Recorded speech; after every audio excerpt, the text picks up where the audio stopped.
大家好，欢迎收看行不离。上一期咱们聊了世界上语言最多的国家巴布亚新几内亚，有网友留言说，非洲那个赤道几内亚能不能也聊一聊呢？那今天咱们就聊一聊这座中非西部极具暴发户气质的临海国家赤道几内亚。其实从自然环境和地理气候来说，这里都是不错的度假胜地，但很多朋友却不建议去那里旅游，这到底是为什么呢？赤道几内亚简称赤几，虽然名字带赤道，但实际上赤道并没有从他家国土穿过。赤几绝大部分领土在非洲大陆，陆地国界线是标准的长方形，但其首都马拉伯却坐落在距离喀麦隆海岸32公里远几内亚湾的比奥科岛上。举个不恰当但好理解的例子，就相当于朝鲜在济州岛上建个首都的样子。马拉伯市区人口不到15万，市中心有不少殖民时代风格的建筑，最典型的就是圣塔伊莎贝拉教堂。马拉伯另一个标志就是海拔3012米的巴西莱火山。由于火山的存在，比奥科岛上也就自然地拥有了一片绝美的黑沙滩，搭配着浓密的原始森林，这一景象在全世界都是绝无仅有的。看到这儿，你是不是特向往来赤几转一转呢？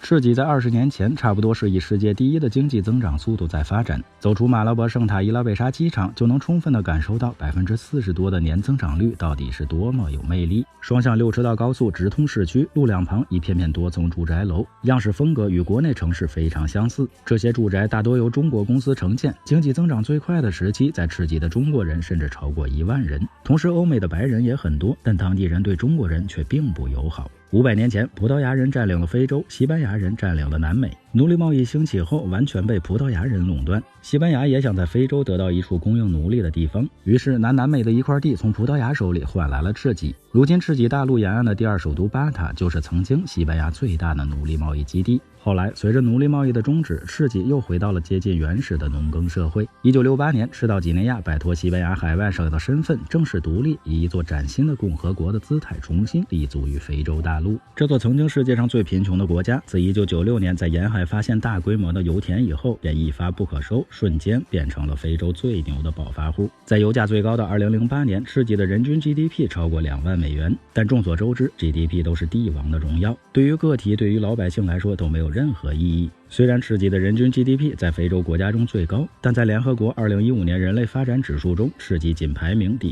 135位。全国仅有1半以下的人口有饮用水，20%的儿童在5岁之前就会去世。其独裁政府在个人权及媒体自由度指标中常年位居最差的行列。突然的暴富一夜之间养肥了其独裁的总统家族以及少量政府高官。在赤几，几乎每一个政府官员都会明目张胆地持拿卡要，尤其是警察白天上路随意拦车，索要罚款，甚至饮料和水，特别还针对中国人的车。西班牙人走了，把他们的先进带走了，却把慵懒和无赖根深蒂固地留在了赤道几内亚。现在在赤几说法语的人比西班牙语的人要多得多。近几年随着国际油价的下跌，赤几的经济遭到了严重打击。曾经突然的爆发，不可避免地建设出很多光鲜的面子工程，甚至豪华的别墅区此起彼伏。但现在好多工程则面临着停滞和烂尾。在赤几，各级政府甚至海关、警察、大兵等几乎都是收钱才办事儿。总统夫人名下的产业更是遍布赤几的各行各业。自上而下的群体腐败已然使这座非洲之门步入了前所未有的绝境。所以说去赤几旅游实在不建议。严重的贫富差距使得抢劫案时有发生。这个非洲人均最富有的国家，你真的想去吗？来一次旅行长一点姿势，有什么问题请留言，欢迎转发点个赞。最后别忘了下期内容更精彩，我们形影不离。